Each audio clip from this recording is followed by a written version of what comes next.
Tanse, good evening. I'm Kristanach Kate. Welcome to APTN National News. Thank you for joining us.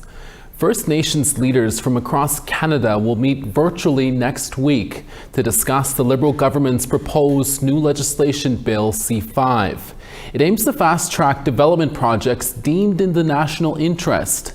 At a press conference in Ottawa on Wednesday morning, Assembly of First Nations leaders were busy fielding questions about what may be on the meeting's agenda. APTN's Fraser Needham has more. Prime Minister Mark Carney wants C-5 passed by Parliament before the House of Commons rises for the summer. But APTN National Chief Cindy Woodhouse-Nepenak says things are moving too quickly, and First Nations need more time to evaluate how the legislation could affect their rights. We've always stood forward and helped Canada, but at the same time, when there's bills being rammed through that could affect our rights, and we just got the bill on Friday, a draft, the draft bill. We need time, of course, to legally review it, politically review it as well, and we're not being given that time. APTN Regional Chief for British Columbia, Terry Teegee, was also at the Ottawa presser on Wednesday. He says free, prior, and informed consent does not necessarily mean individual First Nations have veto power over specific development projects. No government has a veto, meaning that when we come to a decision, all governments come into a room to make a decision together. And I think, First Nations certainly, as a part of this, need to be part of the decision-making process. Teegee says if all parties take the time to build consensus, it can be achieved. But at the same time, he says Canadian governments have historically used the term national interest as a way to bypass Indigenous rights altogether. We're in the middle of a tariff war, and there's these external pressures upon Canada, British Columbia, and what have you, where there's a big push for many of these projects. However, far too often we've seen this in British Columbia, we've seen it in Canada as well, is that it's at the expense of our rights, title, and interest. Woodhouse adds the appropriate time for governments to consult with First Nations is while legislation is being drafted, not after it has passed into law. They want to push through this legislation right to the end of this month, and I think that's the wrong way to go. And even though they have committed to meet with First Nations leadership, they've committed to that for this summer. The Prime Minister himself will meet with chiefs. I think you need to do that before you pass any legislation so that they can have input. Fraser Needham, APTN National News, Ottawa. Shortly before the AFN's press conference today, the NDP also held one this morning on Parliament Hill. 3 NDP MPs, including Nunavut MP Laurie Idlout, held the presser. It was in response to Prime Minister Mark Carney's announcement on Monday to boost defense spending. Part of his $9 billion plan includes paying more attention to the north, like developing new drones and sensors to monitor the Arctic. However, Idlout says Inuit and Arctic communities must be included in defense decisions, and they must consist of investments in northern communities. Idlout suggests new spending so the Arctic search and rescue base can be moved from Halifax to a community in Nunavut. Ensuring that search and rescue teams can properly function within Nunavut. We need to see more investments in airports, in bases being created in Sanilayak, airports being paved in places like Cambridge Bay as a regional hub. These kinds of investments, these kinds of enhancements could include making sure that reliable air transportation can happen so that it can be affordable, so that Nunavut can be engaged in Arctic sovereignty and Arctic security. As wildfires continue to burn across Saskatchewan, some fires have now been contained thanks to the firefighters' efforts. But as some communities prepare to return home, the province promises more support for recovery and rebuilding. APTN video journalist Rachel May attended a press conference with Premier Scott Moe this morning and brings us this report. Our provincial emergency was declared 14 days ago. It seems like a lifetime for many. Many that have been displaced from their community for a number of days or a week or two. Saskatchewan Premier Scott Moe spoke to media in Saskatoon Wednesday about the ongoing wildfire fight in the north. Favorable weather helped with the containment of some fires, and communities like L'Orange are preparing to return home soon. Mo says going comes with challenges, and the province will provide relief to residents 18 and older. All residents, evacuated residents of an evacuated community will receive a $500 financial assistance emergency investment in their family. These funds are going to help support families not only through their evacuated time, but going to help support them as they encounter the costs of returning to their home community. When APTN asked Premier Mo about future plans to prevent or contain man-made wildfires, he admitted there have been shortfalls, but said the government will invest in community supports to improve its wildfire response. I think what you're seeing here today is there's additional supports that the government realizes need to be made available, and we need to have a look at what those supports look like and what that policy looks like moving forward. He also mentioned plans to strengthen the province's Fire Smart program, which teaches people how to prevent wildfires and prepare their home for wildfire season. Also speaking Wednesday, Saskatchewan Ombudsman Sharon Pratchler said the province hasn't done enough to address the ongoing trauma evacuees are facing. Remember that trauma doesn't end because you're back in your home. Because what happens then, and there are probably people experiencing it already, is your sleep patterns get disrupted. You might start having nightmares about what happened. You may not feel safe. Pratchler said that despite the Premier's assurances, her office will go ahead with an investigation into how the province helped the evacuees or didn't. She says she wants Northern residents to know they're not alone and their voices are being heard. Rachel May, APTN National News, Saskatoon. The Dryden Creek wildfire burning just outside of Squamish, BC this week is still out of control and has now grown in size despite efforts to contain it. A local state of emergency has also been called for the area. APTN's Tina House has that story. Here in downtown Squamish, people are just going about their day and running errands or headed to work. But just above, along this ridgeline, is the Dryden Creek wildfire. It was first reported on Monday afternoon and was only half a hectare. It grew to 5 hectares overnight, and now officials are stating the out-of-control wildfire has grown to 20 hectares in just 3 days. Officials believe it was human-caused. Numerous helicopters are scooping water from the nearby Squamish River in Brackendale to fly over 3 kilometers to drop on the fire that's burning alongside the Sea to Sky Highway on this steep mountainside. Houses, power lines, and a cell tower is very close to the fire. It's being driven mostly by a west-facing steep slope. This is going to be the huge challenge for our crews on this fire.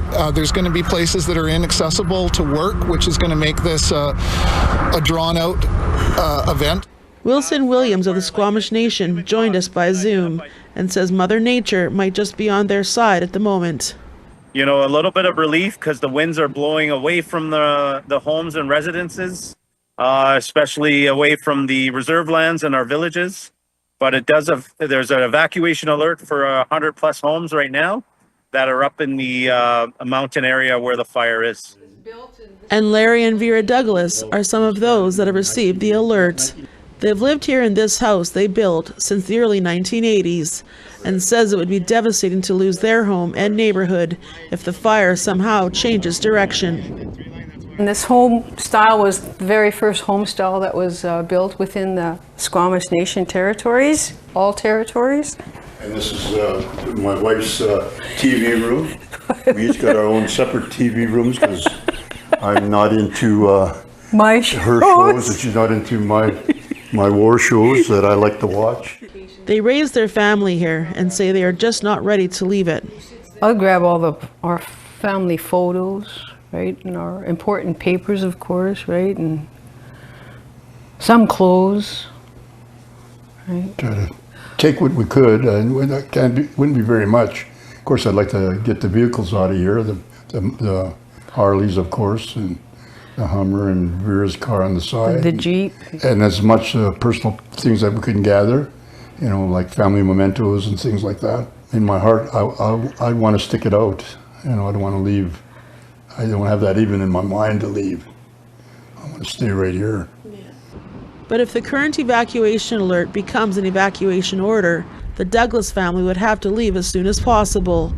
Larry has a message for those that are in the outdoors to take extra precaution because of the extremely dry conditions. Whether it's after team sports, barbecues, family barbecues, garbage burning fires, yard waste fires, any kind of fires. Don't do those things. Don't do those activities. Think of the larger community. Don't just think of your own selfish satisfaction. There are currently 93 fires burning across BC. Tina House, APTN National News, Squamish. A former Regina police officer in Saskatchewan has been accused of using a police database to contact and speak with vulnerable women. We'll speak with the Globe and Mail reporter who has been looking into that story when we come back. Stay with us.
Welcome back. Our next guest is Janet G. Pruden, an award-winning Globe and Mail journalist. She recently did a story about a Regina police officer in Saskatchewan who has been accused of using the Regina Police database to text and converse with numerous vulnerable women and pursue intimate relationships with those women, some of them Indigenous. After a 2023 complaint, Sergeant Robert Semenchuk was suspended with pay, and the Crown laid 2 criminal charges against him, including breach of trust and unauthorized use of a computer. Semenchuk has pleaded not guilty, and a court date has yet to be set. We spoke to Jana Pruden from Toronto to find out more.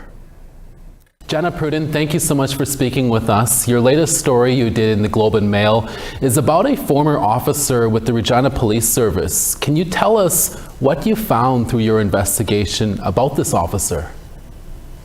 Yeah, this officer, Robert or Bob Semenchuk, is currently accused of breach of trust.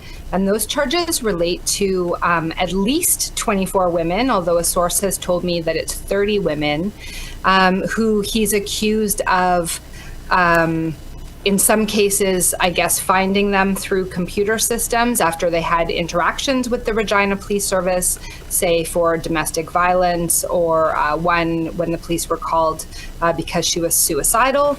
And in other cases, they were women who had no contact with the police whatsoever, but Sergeant Semenchuk would contact them with what appeared to be a wrong number on a cell phone, and start a conversation, start a personal, intimate relationship.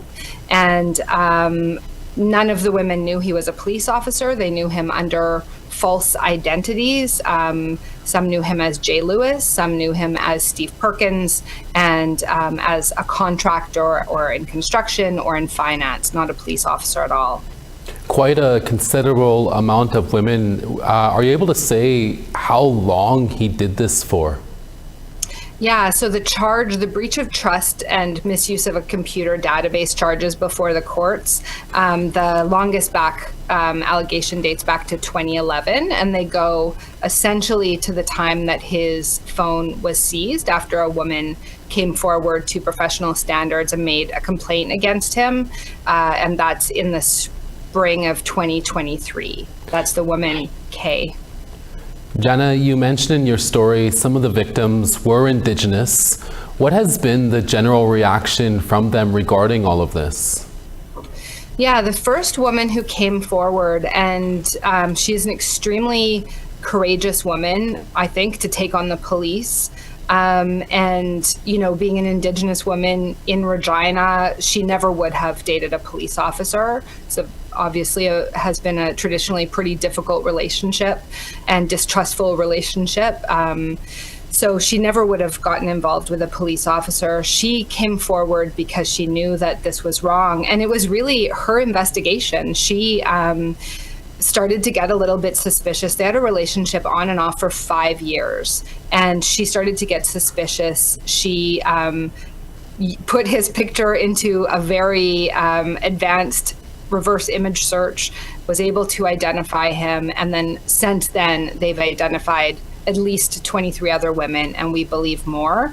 So the reaction has been very powerful, and I think very, very important.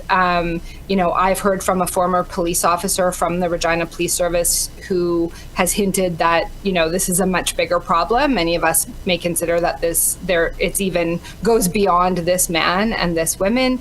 And I'm hearing from a lot of women who are really, really concerned about this. As you say, some of the victims are Indigenous women. They're very, very disturbed to have found out that they were essentially being preyed on by a police officer.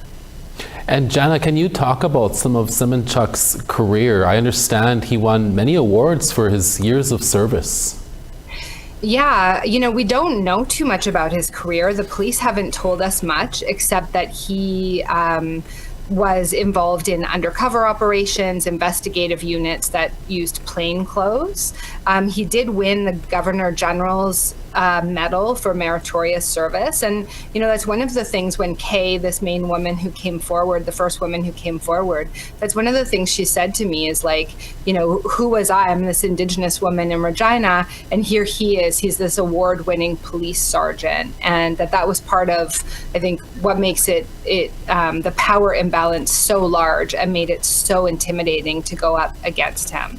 We have about 30 seconds left, Jana. Finally, what's next for Semenchuk, and is he in custody, and does he have a future trial date set? He's not in custody. He was not even in custody for a full day. He was released on bail. He resigned from the police service the day before his first court appearance. He actually has a court appearance tomorrow on Wednesday, and no trial date has been set so far. Jana Pruden, we'll have to leave it there. Thank you for your exceptional work on this story, and thank you for speaking with us today. Thank you so much, Preson.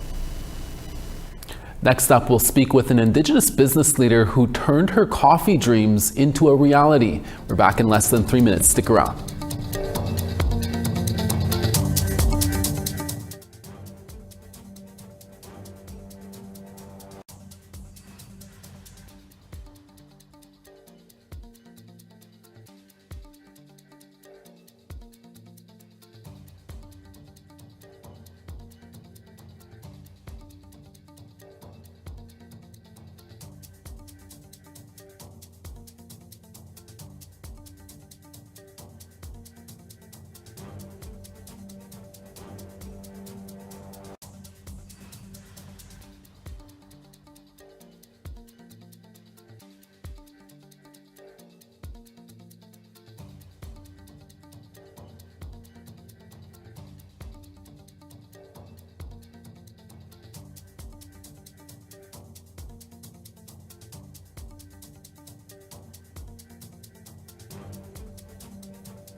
Thanks for staying with us. It's that time again for Photo of the Day.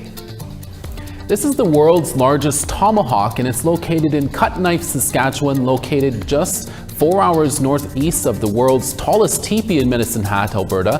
Thanks for sharing, Dorothy. As a longtime Treaty 4 and Saskatchewan resident, I admit I have seen the big teepee many times, but I have yet to go see this tomahawk. Definitely going to put that on the bucket list. Send us your photos to share at aptn.ca for the chance to be our next photo of the day. Here now is tomorrow's weather forecast. On the east, Charlottetown 22 in rain, Halifax 25 in showers. Anujoak 6 in showers, Kuujjuaq 4 in showers. Saquonay 16 in rain, Quebec City showers there in 20. 26 in Windsor and partly cloudy, London 23 and rain. Sioux Lookout 17, Thunder Bay 15. Puckatawagan 15, Thompson 14. Barons River 20, Gimli 24. 25 in Regina, North Battleford 24. 23 in Meadow Lake, Larange, partly cloudy and 18. 17 in Grand Prairie and rain, Smoky and Peace River at 21. Rain in Calgary at 18, Lethbridge 23 and showers. Rain in Campbell River at 15, Vancouver, rain there 19. Fort Nelson, Smoky and 21, Smithers 13 and rain. 18 in Whitehorse, Dawson, sunny and 24. Fort Simpson, sun there, 24, Trout Lake, 25 and sun. Pawlatuck, 8 and rain, Colville Lake, sunny there at 17. 14 in Whale Cove, Chesterfield, 14.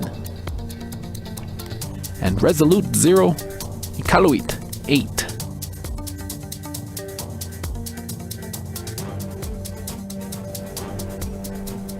A new Indigenous-owned cafe called Grey Wolf is brewing up some strong coffee and strong community connections in a small town in Manitoba. As APTN Sierra Bettens tells us, the owner, Tanya Clark, made her dream a reality and explains the story behind the cafe's name.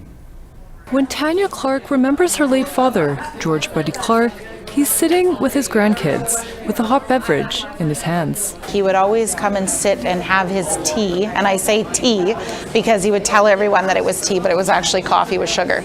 A residential school survivor, George never had the opportunity to attend ceremony or receive his spirit name. Our names are how we identify and how we transition into the spirit world. So once he did pass, we held a ceremony for him, and that's where we found out, his name is Grey Wolf Man.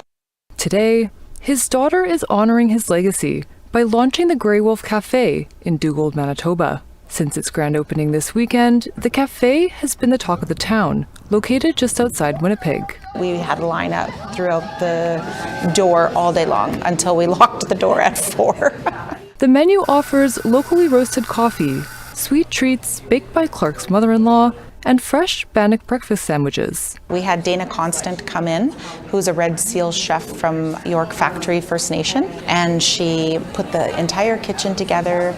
She trained all the staff, and we perfected together a Bannock that would be soft enough for the breakfast sandwiches. The cafe also features personal touches, like this set of chairs Clark inherited from her father. When we decided just under a year ago that we were going to do this, we found Destiny Seymour's prints and recovered the chairs, and we always had the vision to have them in front of a nice, beautiful fireplace. Eager to make full use of the space, Clark is already planning a calendar of events for the summer. But we'll also have community events like seniors afternoons, paint nights. Jackie Travers has agreed to come in and host a paint night in August. For her, the cafe is more than a morning stop for a caffeine fix. It's a place for community to gather, heal, and share stories, including the one behind Grey Wolf. My grandmother went to residential school. My dad went to residential school. I didn't grow up in community, didn't speak the language. My kids don't speak the language, but my grandson was the first one to start dancing powwow and learning our language. So in my short lifespan, you see really wonderful things happening. For hours of operation, visit greywolfcafe.com or check out the cafe's Facebook page. Sierra Bettens, APTN National News, Winnipeg. Looks like a great place to have a cup of joe. Thanks so much, Sierra. And that's your evening newscast for this Wednesday, June 11th. We're back again for your daytime newscast tomorrow. Please join us then. From all of us at APTN National News, Masicho, Miigwech, Hai Hai, Kwana. Thank you for watching, and we'll see you again next day.